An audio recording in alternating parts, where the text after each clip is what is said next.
ಎಲ್ಲರಿಗೂ ನಮಸ್ಕಾರ. ನೀವು ಮಕ್ಕಳಿಗೆ ಏನಾದ್ರೂ ಕ್ರಾಕ್ಸ್ ಹಾಕ್ತಿದಾರಾ ಅಂದ್ರೆ ಈ ತರ ಚಪ್ಪಲ್ ಇರ್ತಾವಲ್ಲ ಅವು ಹಾಕ್ತಿದಾರ ಆದ್ರೆ ಈ ವಿಡಿಯೋ ನಿಮ್ಗೋಸ್ಕರನೇ. ಹಾಯ್, ನಾನ್ ನಿಮ್ ಡಾಕ್ಟರ್ ಶ್ರೀಕರಿ, ಹೋಮಿಯೋಪತಿ ಪೇಷಂಟ್. ಬಹಳ ಜನ ಸ್ಟೈಲ್ ಆಗಿರುತ್ತದೆ, ಇಲ್ಲಾಂದ್ರೆ ಅದು ಏನಾದ್ರೂ ಟ್ರೆಂಡ್ ಅಂತೇಳಿ ಕ್ರಾಕ್ಸ್ ಚಪ್ಪಲ್ ತಗೊಂತಿದ್ದಾರೆ. ಈ ತರ ಅವರು ಸೆಲೆಕ್ಟ್ ಮಾಡಿದಕ್ಕೆ ಬಹಳ ಪ್ರಾಬ್ಲಮ್ಸ್ ಇರ್ತವೆ. ಅದ್ರಾಗ ನಂಬರ್ 1 ಏನಂದ್ರೆ ಮೋಸ್ಟ್ ಇಂಪಾರ್ಟೆಂಟ್ ಪ್ರಾಬ್ಲಮ್ ಏನಂತಂದ್ರೆ ಅವರಿಗೆ ಫ್ಲಾಟ್ ಫುಟ್ ಪ್ರಾಬ್ಲಮ್ ಬರೋದು.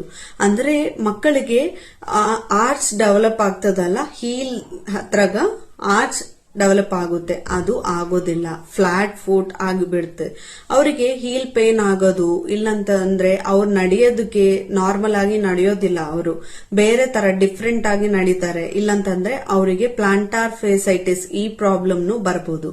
ಎರಡನೇ ಪ್ರಾಬ್ಲಮ್ ಏನಂದ್ರೆ ಆ ಮೆಟೀರಿಯಲ್ ಏನ್ ಯೂಸ್ ಮಾಡ್ತಿದಾರ ಕ್ರಾಕ್ಸ್ ನಾಗ ಅದು ಸನ್ ಎಕ್ಸ್ಪೋಜರಿಗೆ ಆಗೋದಿಲ್ಲ. ಆ ತರ ಏನಾದ್ರೂ ಇದ್ರೆ ಫಂಗಲ್ ಇನ್ಫೆಕ್ಷನ್ ಆಗೋದು, ಸಮ್ಟೈಮ್ಸ್ ಕ್ಯಾನ್ಸರ್ನು ಆಗ್ಬಿಡುತ್ತೆ.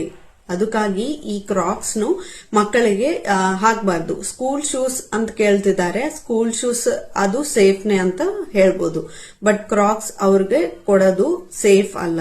ಯಾರಾದ್ರೂ ಕ್ರಾಕ್ಸ್ ಯೂಸ್ ಮಾಡ್ತಾ ಇದ್ರೆ ಅದು ಬಿಡಿರಿ. Thank you for watching. Please share to every